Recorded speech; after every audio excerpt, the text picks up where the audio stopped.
Hey Gators and sports fans, get all your Gator talk, news, analysis, and opinions on the Pod Up with Matthews in the Morning podcast.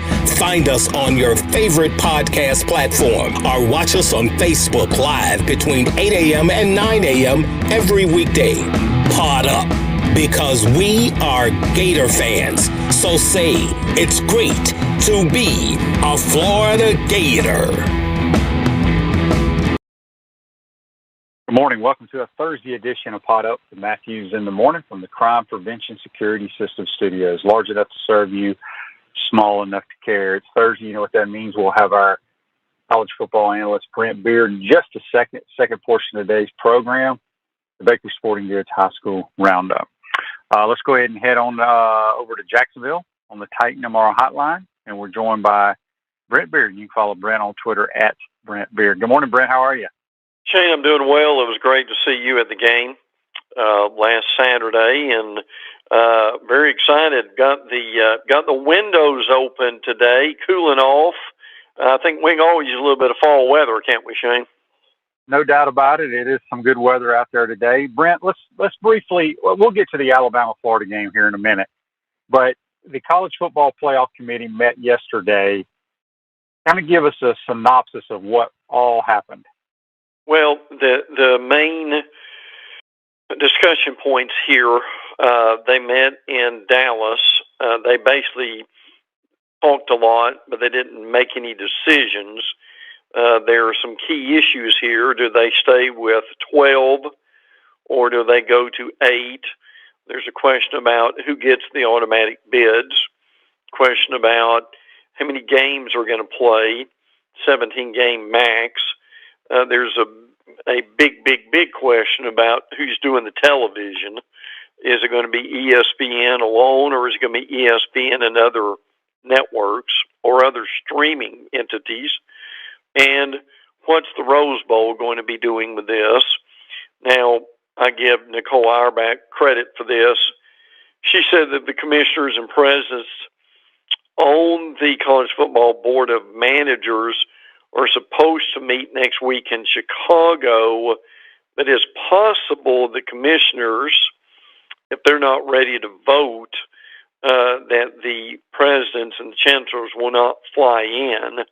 Now, there's a lot of, in a nutshell, there's a lot of petty bickering going on here, and as our friend Terry Norvell likes to say, it's amazing how college football will,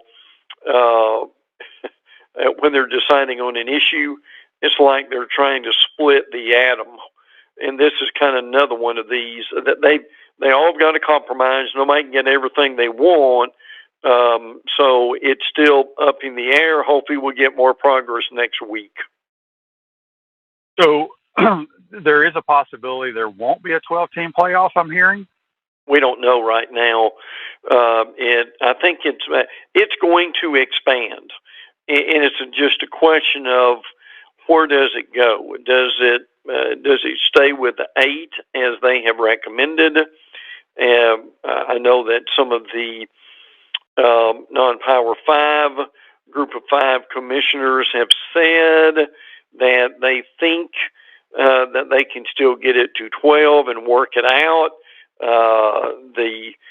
The number 8 has been tossed around a little bit too, so that there's just nothing in concrete at this point. But it's not, from what we understand, going to stay at 4, which is a good thing. It has to expand. I do hope it goes to 12. I mean, I would take 8. But look, right now, everything involved here is still on the table. Yeah, Brent, the SEC came out with their 2022 schedule the other night. Anything jump out at you when you saw that?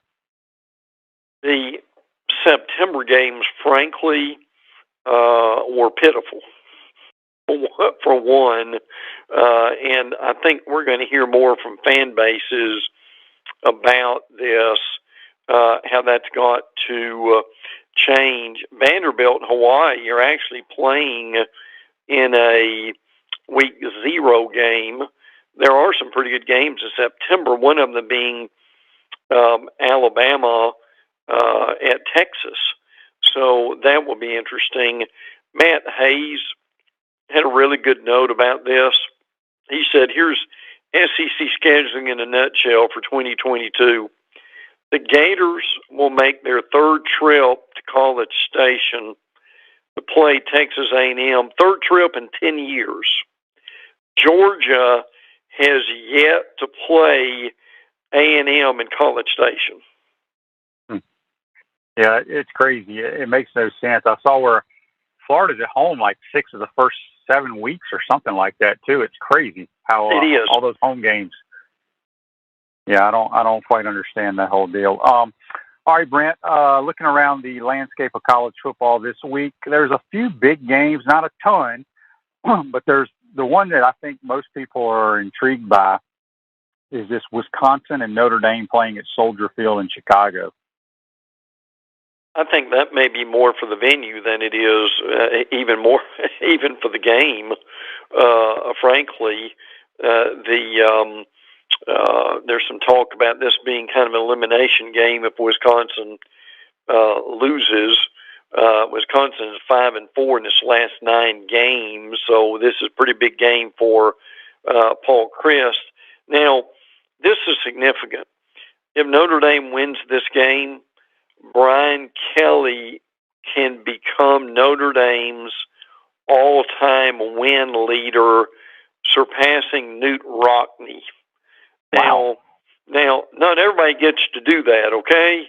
So for all the criticism that Brian Kelly has gotten, Shane, would you say that's a pretty significant accomplishment? Yeah, I would have never guessed that. How many years has he been there? I need to look that up, but he frankly has done a tremendous job in a lot of ways, and because I think the unfortunate thing there is because they have not won a national championship, he gets some criticism, but at the same time. He has stood the test of time. That is not easy by any stretch of the imagination to coach at Notre Dame. But I give him big time props for what he has accomplished there, particularly with their academic requirements. Yeah, the Pac-12 didn't have a very good week. No, it really didn't. Is the issue here, and they and the other thing that's going on here is they thought they would have a lot more undefeated teams at this point. That is not the case. The Pac-12 has now lost 9 games to either the Mountain West or lower division teams or BYU. Through 3 weeks, the Pac-12 is 16-16 in non-conference games, which is amazing with itself. So, I mean, Oregon's your playoff contender with the Pac-12, but they all had disappointing losses by Arizona State, Colorado, Utah, and UCLA, which all that was very disappointing. And look, here's the other thing here. The Pac-12 has given this lip service about how they don't want to go to a 12-team playoff. Shane, the only way the Pac-12 is going to get in the playoffs is if they go to a 12-team playoff. So if I was a Pac-12, I would be shouting from the mountaintops, we need to expand the playoffs. Yes, there's no question about it. Brent, I think there's 9 winless teams in football. I'm going to read them out here, and I want to get your thoughts on a couple. Arizona, UConn, Florida State, UMass, Navy, Ohio, Rice, Tulsa, and UNLV. 2 Power Fives are Arizona and Florida State. The biggest one on that kind of, I'm surprised. I mean, obviously we all a little surprised at Florida State, but Navy, Yep. they just aren't. They kind of just fell off the face of the earth. They really have. You would thought with that triple option that they would continue to be playing well, but that just has not happened at all. I mean, look, Jet Fish and Arizona right now are not working out. I mean, we know where UConn is. UConn really needs to just go down a division. Frankly, that would help them a lot, and a lot of the rest of them we know about. But in the same time, I agree with you. Navy and Florida State have really been the two most disappointing of that group. Yep. All right, let's jump around the SEC. We'll start with Alabama. I want to get your thoughts. You were there in person. Just your thoughts of the Alabama-Florida game. By the way, let me also mention Brian Kelly's has been at Notre Dame for 12 years, so that's a good tenure. It was an incredible game. I mean, it was two games within one. Alabama gets out 21-3, and then went 3 and out. To Florida's credit, 3 times in a row, Florida was able to get back in the game. I think what was so rare here was that Alabama did not rush for over 100 yards in a game. Last time that happened was 2007 against LSU in Tuscaloosa. What's also amazing is Alabama is 11th in the SEC in rushing offense, 12th in rushing defense, and you can make the argument that Nick Saban, frankly, has made a career on both, being able to outrush the opponent, hold them down to usually less than 100 yards. Their offensive line is a work in progress. In this time, they still have not trailed, though. They never lost a lead, which I thought was important with this. It was important for Alabama that frankly they were exposed in areas they've got to work on the offensive line and the defensive line. But I think Florida, at the same time, in their game plan, deserves a lot of credit. They were able to, conversely, run the ball well over on basically 250 yards and hold Alabama to under 100. And again, Shane, I hope Gator fans get this. Things are just different. You don't have Kyle Trask, you don't have Kyle Pitts, but Florida is the number 2 team, number 2 in the nation. I don't mean the SEC, I mean the nation in rushing. I believe Michigan's first.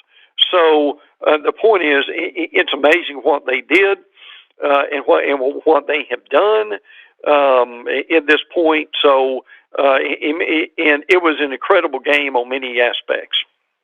Yeah, I think a couple of things that stood out to me. Alabama jumped out early, and then they got out-coached and outplayed, in my opinion, the last 3 quarters. They also had a bunch of penalties, which you don't really see from a Nick Saban-coached team.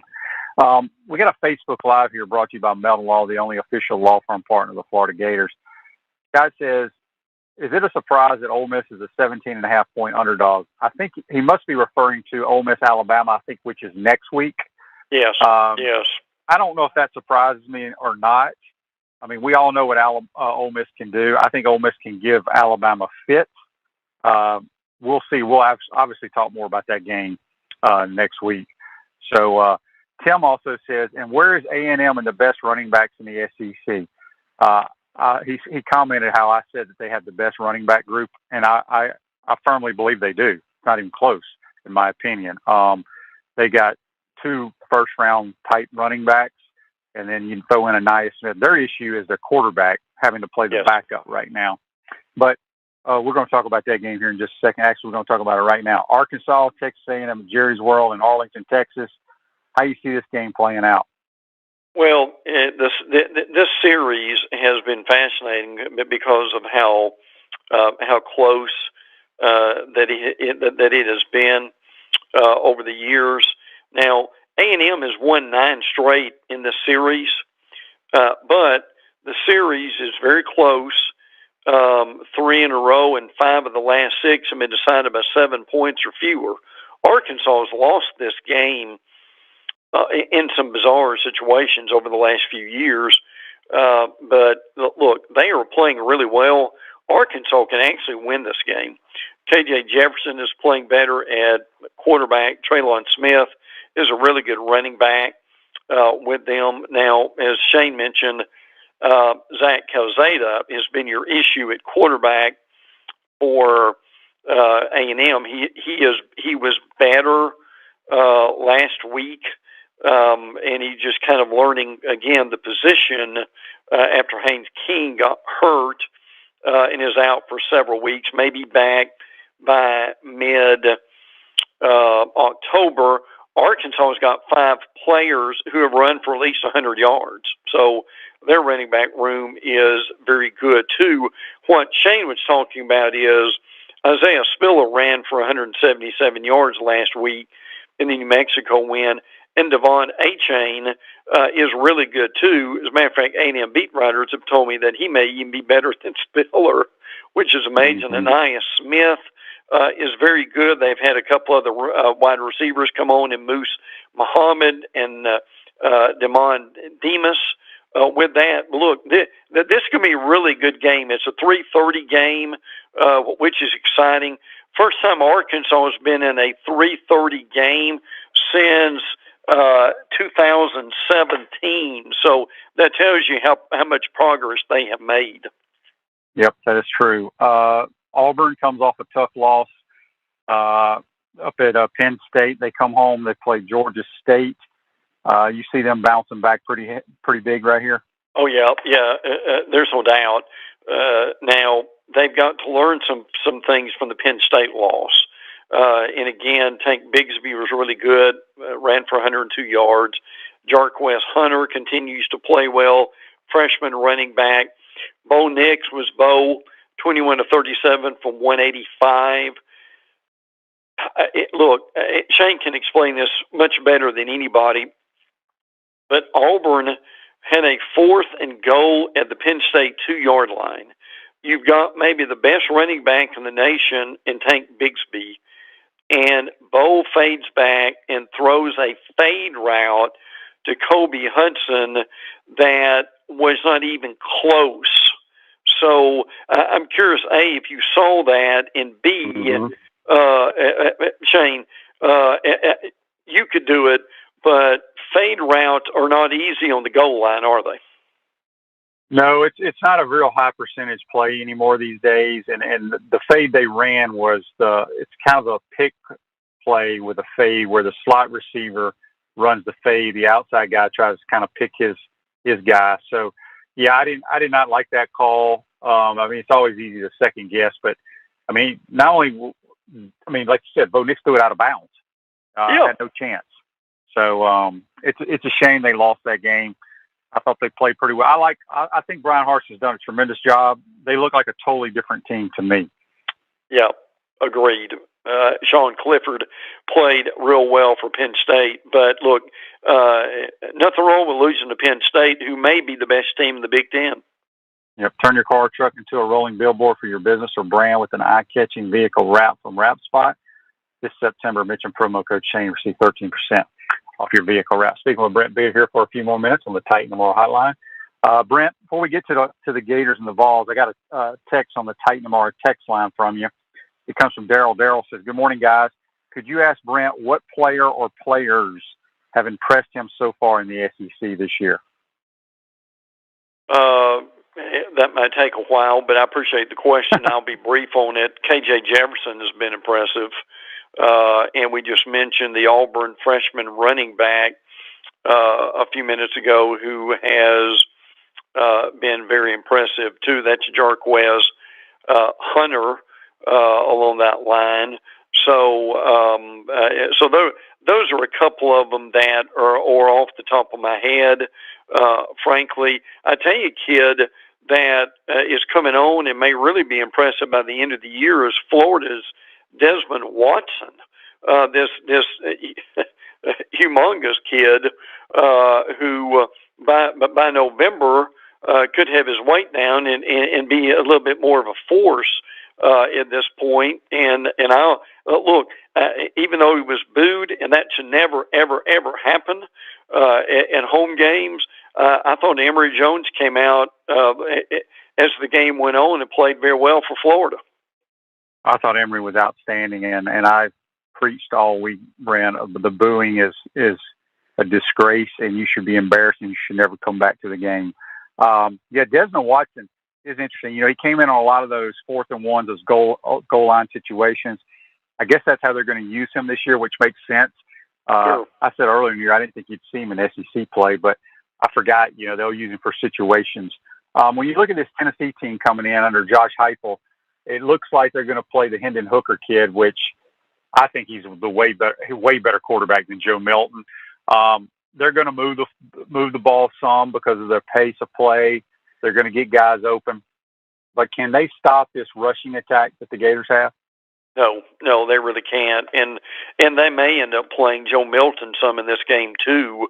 The problem particularly with Joe Milton is Joe Milton cannot hit wide open receivers. So that's the problem when you play quarterback, Brent. It sure is, isn't it, Shane? So Hendon Hooker has been better. He can run a little bit too. And look, Tennessee has struggled running the ball. Frankly, they dominated against Bowling Green, but the offensive line and tight ends have not moved anybody during this time. Now get this, the running backs have 26 carries of 2 yards or less in the last 2 games. You're not going to win a lot of SEC games doing that, are you, Shane? So no. Their defensive line has gotten a bit better. Matthew Butler, Tyron Barron have been fairly solid. They've had 12.5 tackles for loss. But look, still with this, Florida should be able to name the score in this game if they are focused and ready to play. Yeah. Real quick on Georgia. I mean, we know they're going to go up there and just hammer Vanderbilt, but have a lot of their injured guys that started this season not playing, are they back yet, Brent? Do we know? Yeah, it's very close. Kirsten Jackson, the wide receiver, played it, and it took his first snaps last week. We know George Pickens is getting better. The media actually had a viewing period, and they watched him with that. Now, they've still got some who are not, they've got foot injuries, and they're not in cleats yet. You can explain that you've got to be in cleats if you have a foot injury. Otherwise, you can be in some trouble with your feet, is what I've heard it explained. Being Tyke Smith and the Washington kid at tight end, they're just not ready to come back yet. Georgia's still kind of rotating quarterbacks, with Stetson Bennett and J.T. Daniels along that line too. The thing that's impressed me the most, Georgia's defense, they've allowed 23 points, forced 6 turnovers, and have 13 sacks, Shane. That's incredible. Yeah, you brought up their quarterbacks. Do you think it's interesting that Carson Beck's not in that mix? I mean, yes. He was highly regarded coming out of Jacksonville. Maybe he's just another one of those guys that looks the part but doesn't play well. I don't know. Or he could end up transferring, being great somewhere. Who knows? I just think it's interesting. Kentucky goes to South Carolina. Kentucky, man, they were lucky to beat Chattanooga last week. I guess they were getting a lot of love after their big win against Missouri and didn't play very well. They didn't. Will Levis played well, 23 of 35, 254, had 2 picks, though. Chris Rodriguez, who's one of the better running backs in the league, didn't do real well, but he still leads the SEC in rushing. Wandale Robinson is really good. The Nebraska transfer had 111 yards. Now, your listeners need to pay attention to Kentucky because that's who Florida plays next week in Lexington. That's going to be a very difficult game. Now, Kentucky has owned South Carolina. They won 6 of the last 7 games. But the problem is that the Kentucky offense already has 8 turnovers. That's a problem. The third down defense has not been very good.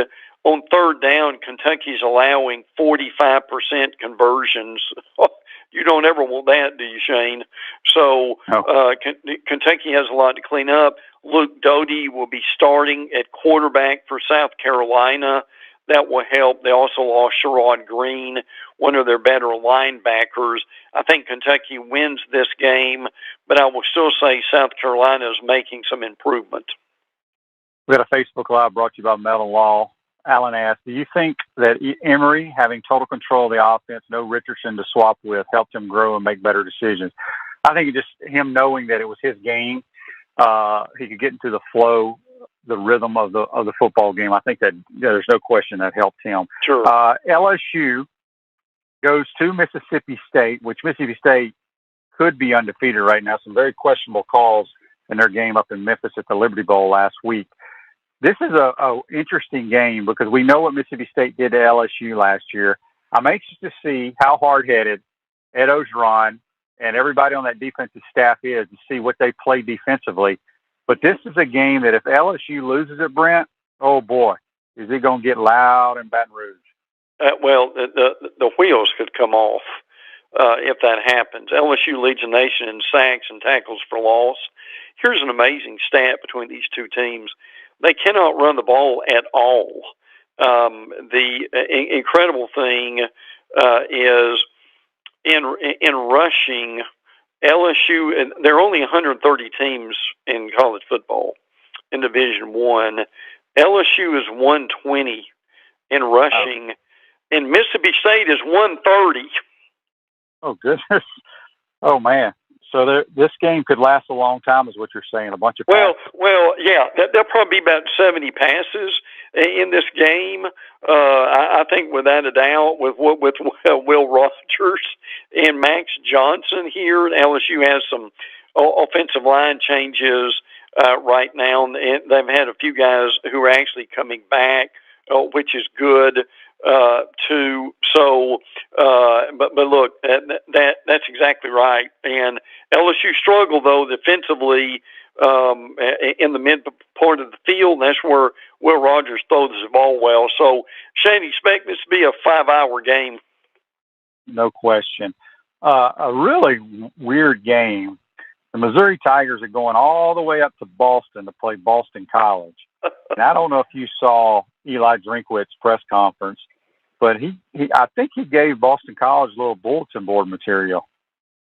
Yeah, and listen, he is Eli kind of thinks himself as a comedian, and he has some entertaining things to say in his press conferences, but he needs to be careful here. But the biggest thing for this game is Phil Jurkovec, who really was a pretty good quarterback at BC, had a hand injury. He's out for the year. He's been replaced by Dennis Grossel, who is not as good as Phil is. So I think that's the main thing to keep in mind here. Missouri really needs to win this game, continue to get some momentum. Still think they're good with Connor Basilak.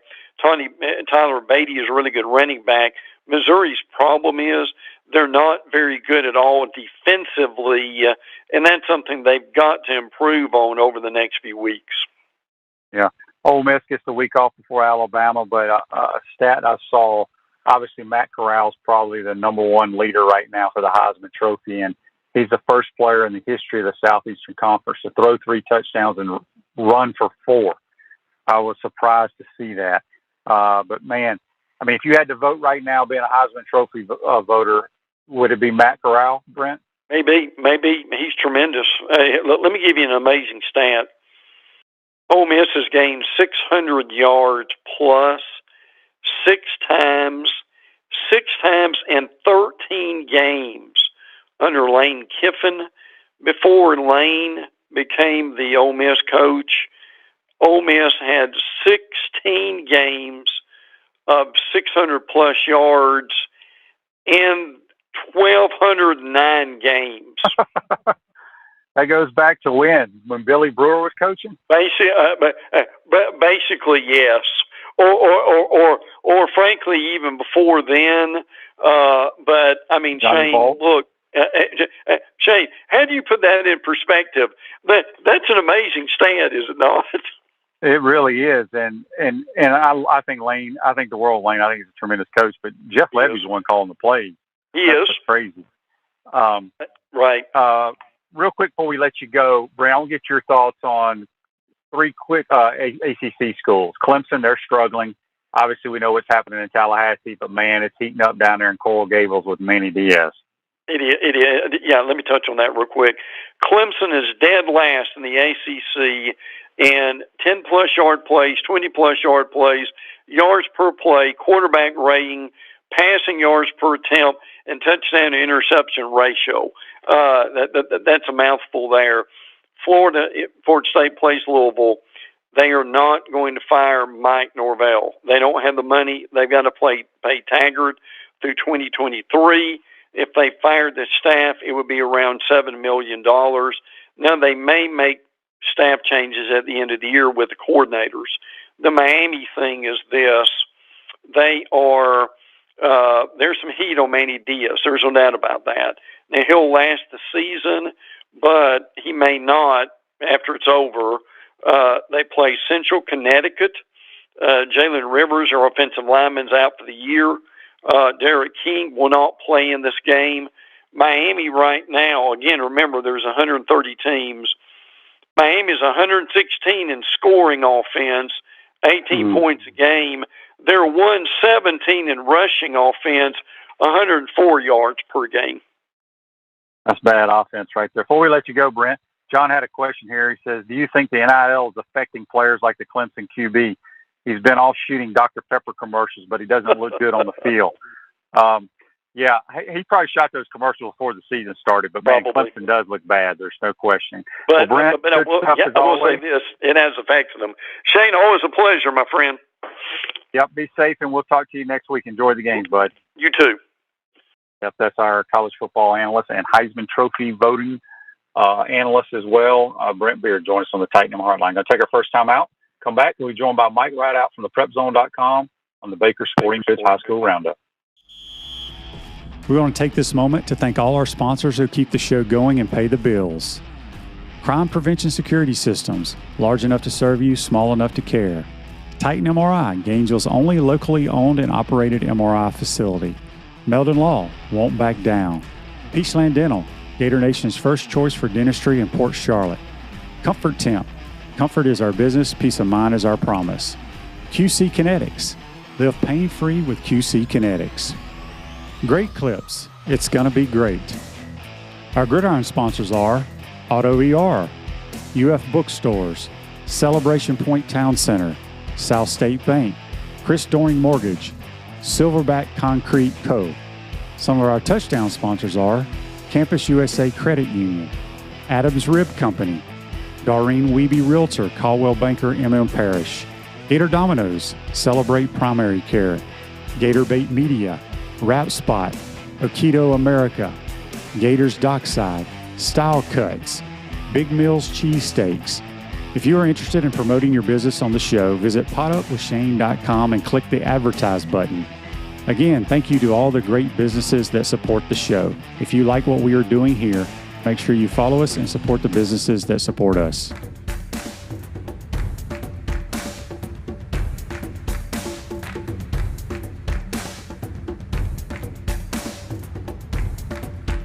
Visor's Tailgate and Rooftop Bar, located on top of Spurrier's Gridiron Grill in Celebration Point, is now open Thursday through Saturday. Visor's covered open-air bar is the perfect place to gather after work or meet up with friends. You'll love the handcrafted cocktails and elevated shareables available every Thursday through Saturday. Visor's Tailgate and Rooftop Bar is perfect for fans of great food, great drinks, and great weather. Visors not required. High spirits are highly encouraged. Visit spurriers.com/visors. Welcome back to the Crime Prevention Security System Studios, large enough to serve you, small enough to care. Center State Bank's now South State Bank, but they still put business first. They understand that small businesses need a community business partner that they can rely on. South State still has 4 convenient Alachua County locations. South State Bank, banking for member FDIC.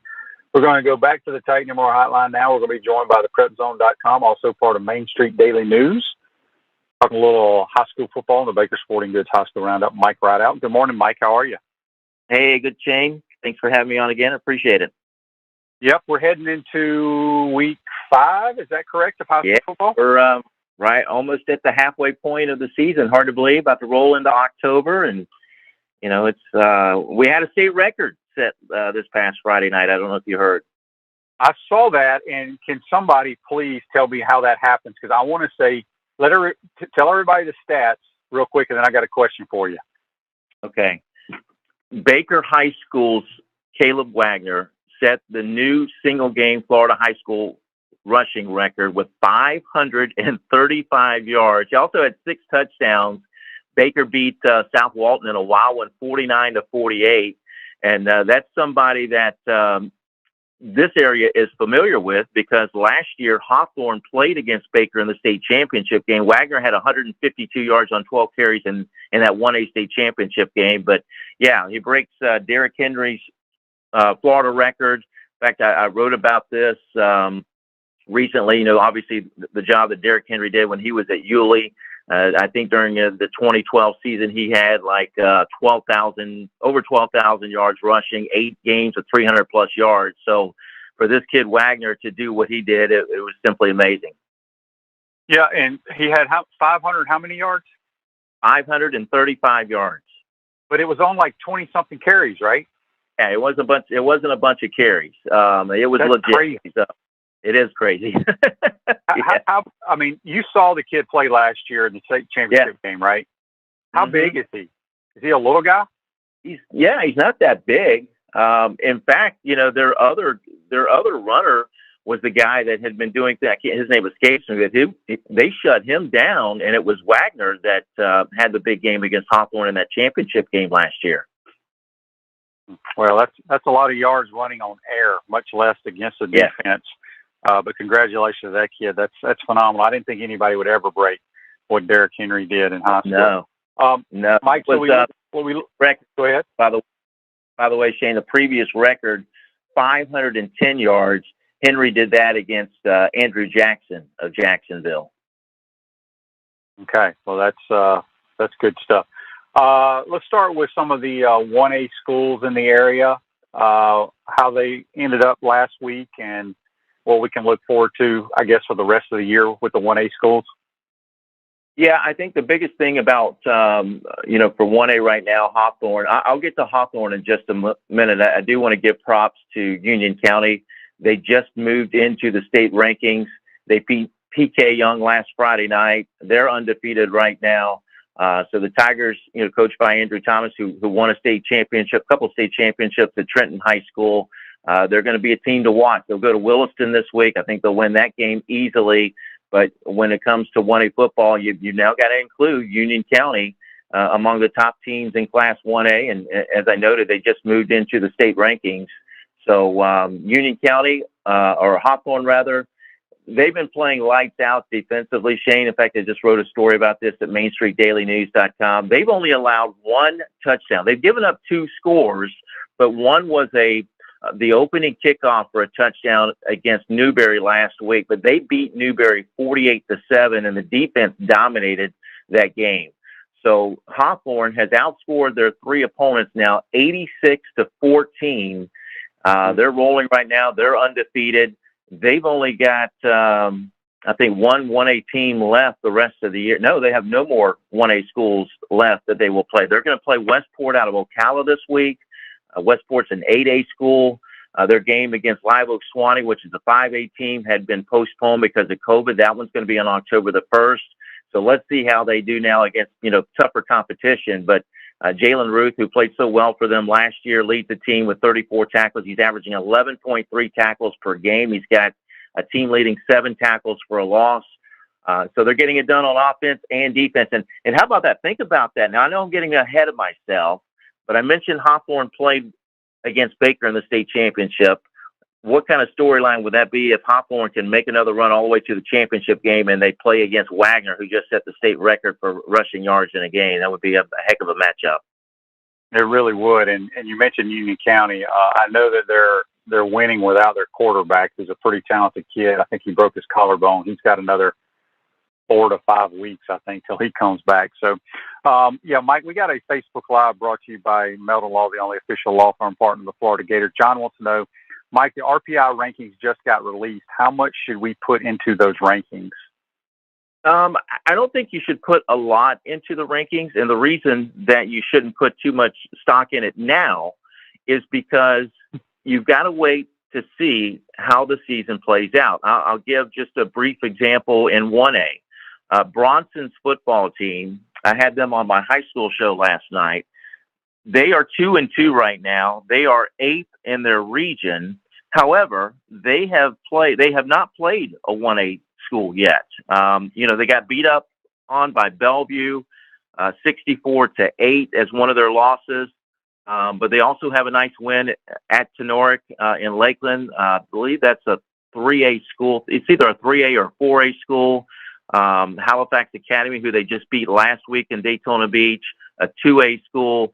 So the reason that you shouldn't put too much stock in it right now is because it's going to be based on the whole body of work for the season. So, they're now going to be pulling for Tenoric. They're going to be pulling for Bellevue to have a great season, et cetera, because that will help beef up their schedule. They're 19th in their region, or in Class 1A right now, 8th in their region, but that they got a chance to go up high. And I also referenced them because last year, Shane, Bronson went to the playoffs for the first time in school, won their first playoff game in school history in their 69-year history of the school. So even though they're 2-2 right now, you can't really look at that record and think, well, they may not make the postseason just because they have beefed up their schedule. They don't have but just one 1A school left on their schedule this year. That's going to be at Franklin County. So it really will determine, based on that whole body of work. You got to let the season play out. Because if your opponents get better, then that increases your chances of making the postseason. We're speaking with Mike Ridaught here, part of the PrepZone.com and also Main Street Daily News. Does a tremendous job covering high school sports. Mike, I know I probably should ask you this after 5 games, but in the North Central Florida area, has any team surprised you of what they're doing this year, and has any of them disappointed you? I wasn't sure which direction Gainesville High School was going to go. They lost their season opener against Vanguard. And even though the stats, if you went back and you looked at the stats, they were pretty similar. But you look at the score, and they got blown out. They made a lot of mistakes in that game. But now, Shane, they won 3 games in a row. They just went on the road and beat Matanzas. They scored 57 points against Matanzas.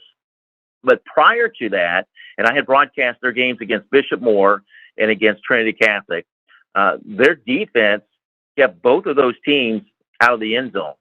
So Gainesville's right now, I think, one of the hotter teams. I mean, I mentioned, of course, Hawthorne, which playing really well. Columbia's starting to play pretty well. Union County's playing pretty well. So I'm not really, maybe Columbia, a little bit of a surprise. New coach Demetri Jackson coming over from Fort White, but they're off to a 3-1 start, and their only loss was to Jacksonville Vols, which is a state powerhouse. Now they're going to get tested this week against Trinity Christian out of Jacksonville, but I would probably say that maybe Gainesville has been a little bit of a surprise because they're off to a 3-1 start. Columbia's off to a 3-1 start, so a little bit of a surprise there. Keystone Heights 4-0 right now. I'm not really surprised that Chiefland's off to a 4-0 start. They've got Adam Gore back as their head coach, and they just won a tough defensive game against Dixie County, 14-7 last week. So from the standpoint of the teams that have stood out to me, those are the teams that, in particular, as far as the team, I don't even know if I would say that Eastside has been a disappointment. They haven't won a game yet. They only won 1 game all of last year. But I did think that they would be better. I saw them against PK Young in week 1, and I felt like, okay, this team is better than they were last year, but it just hasn't shown up in the win-loss column. They haven't won their first game yet. They got beat again last week. So that to me probably would be one of the disappointments up in this area. And again, looking at, I guess, the Ocala area, you've got teams that have just won their first game of the year. Trinity Catholic, they're going to be better by the time the season's over. Denellen just won their first game of the year. They'll be better by the time the season is over. So, it's still kind of early to talk about disappointments, teams that I think that, have played well, but those are just some of those teams.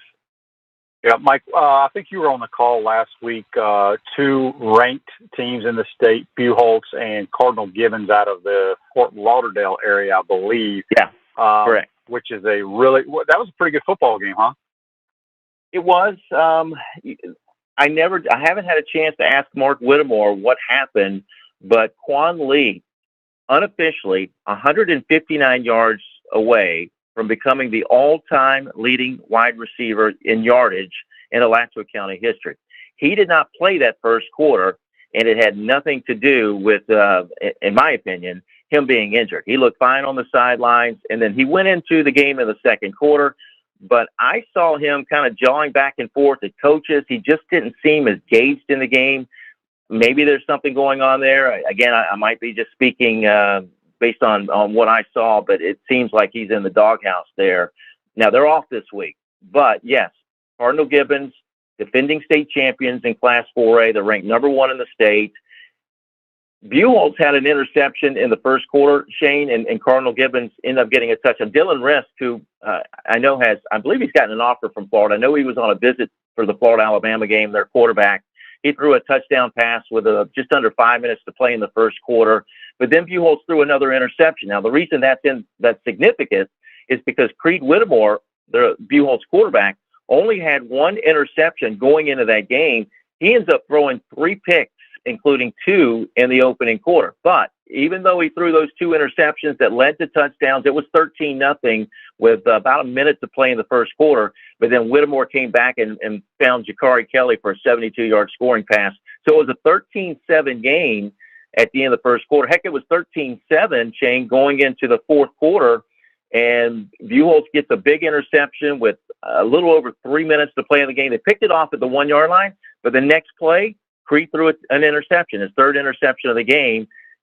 Cardinal Gibbons kicks a field goal, and they win at 16-7. So if you want to, you can probably call that a moral victory for Buchholz. I don't think Mark Whittemore would say such a thing.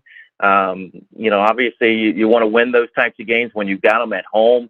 They just made mistakes in that game, which cost them, and that was their first loss of the year. But still, there's no shame in losing to the number 1 team in the state. I mentioned defending state champions. Buchholz only dropped 1 spot in the rankings, so obviously they're still getting some love. They're down to number 6 in Class 7A.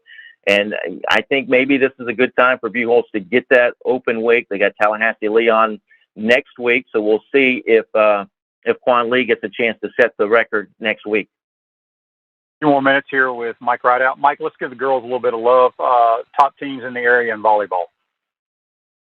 I haven't seen any of the teams in Ocala yet. I did get a chance to see Gainesville and Santa Fe, but as you know, we have rankings that we do at the Prep Zone. It's our all classification. We rank the top 20 softball teams across 26 counties. Ponte Vedra, if you're looking at teams, in the north central Florida area, Ponte Vedra, a clear number 1 for us. They're nationally ranked. I think they're number 4 in the country by Max Preps. They had won 47 matches in a row. But Trinity Catholic of Ocala, we did put them at number 2. They captured their second state title in 3 years last year. They were off to, I believe, a 7-3 start this year. Santa Fe, a team I mentioned that we did see last week against Gainesville. They went to the state championship game in 2018 and 2019. They actually lost to Jacksonville Bishop Kenny in the region final last year, but they're off to a 12-2 start right now. And I want to say they're either 4th or 5th overall in the state of Florida. So I think Santa Fe's got a chance to get to the state championship game. Ocala Force rounds out our top 5.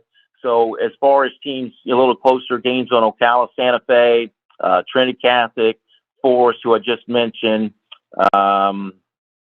maybe Newberry. Newberry played in the 1A state championship game last year. They've got Bell at home tonight. Bell has made a couple of state championship game appearances, a couple Final Four appearances. So as far as for volleyball, Union County got off to a good start, but they've kind of struggled here recently. So those are some of the teams in the Gainesville and Ocala area in particular. Before we let you go, who you got on the call this Friday night, and also let everybody know about Main Street Daily News. I appreciate it, Shane. We have an audio game of the week at MainStreetDailyNews.com, and we also have a radio broadcast that we do at 106.9 FM IM Country. I'll be on the radio call for Gainesville and Santa Fe. Obviously, we put that one down at the beginning of the year. Santa Fe's really struggling right now, Shane. They had a 15-0 lead at Fort White last week. Fort White scored 20, and that was at the half. Fort White scored 28 unanswered points in the second half and won that game. So Santa Fe still looking for their first win of the year. Gainesville, I mentioned, they're on a 3-game winning streak, playing really good football right now. Maybe Santa Fe, is a disappointment right now, considering the fact that they're 0-3. So yeah, I would mention them. So that's the radio call, Santa Fe and Gainesville, and then our audio game of the week at MainStreetDailyNews.com is Hawthorne and Westport. Hawthorne, really playing good football right now, undefeated. They won't play a 1A school for the rest of the year until they get to the postseason. And Westport really struggling. I think they're 0-4 right now. So I certainly think that's a winnable game at home for Hawthorne coming up. Good stuff as always, Mike. We appreciate your time. And again, you can check all his stuff out at Main Street Daily News and theprepzone.com. Appreciate it, Mike. Thank you, Shane. Appreciate it. Have a good day. Yeah, we're going to take our final time out of today's program, come back, wrap her up. We want to take this moment to thank all our sponsors who keep the show going and pay the bills. Crime Prevention Security Systems, large enough to serve you, small enough to care. Titan MRI, Gainesville's only locally owned and operated MRI facility. Meldon Law, won't back down. Peachland Dental, Gator Nation's first choice for dentistry in Port Charlotte. Comfort Temp, comfort is our business, peace of mind is our promise. QC Kinetics, live pain-free with QC Kinetics. Great Clips, it's gonna be great. Our Gridiron sponsors are Auto ER, UF Bookstores, Celebration Point Town Center, South State Bank, Chris Doring Mortgage, Silverback Concrete Co. Some of our touchdown sponsors are MB Listing, Cornerstone Financial, McDonald's of Gainesville, My IT Masters, Gainesville Neon and Signs, 84 Lumber, Tropical Smoothie Cafe, Avera and Smith, Dowling Signs, Baker's Sporting Goods, Ruse Ogra Agent, State Farm Insurance, Silver Cube Billiards and Sports Bar. If you are interested in promoting your business on the show, visit potupwithshane.com and click the advertise button. Again, thank you to all the great businesses that support the show. If you like what we are doing here, make sure you follow us and support the businesses that support us.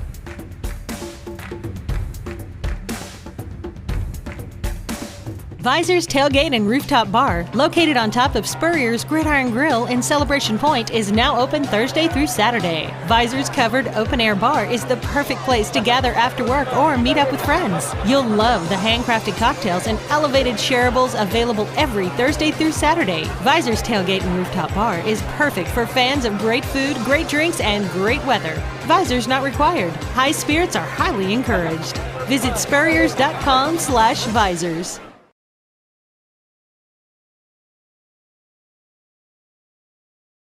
Welcome back to the Crime Prevention Security System Studios, large enough to serve you, small enough to care. I want to really thank Brent Beaird, our college football analyst, and also Mike Ridaught, who does a phenomenal job with high school sports in North Central Florida and kind of across the entire state. They both joined us on the Titan MR hotline. Hey, folks, this day in sports is brought to you by our good friends at Comfort Temp. Comfort is our business. Peace of mind is our promise. Comfort Temp's now hiring. $1,000 signing bonus for qualified positions. Give Comfort Temp a call at 352-376-2366.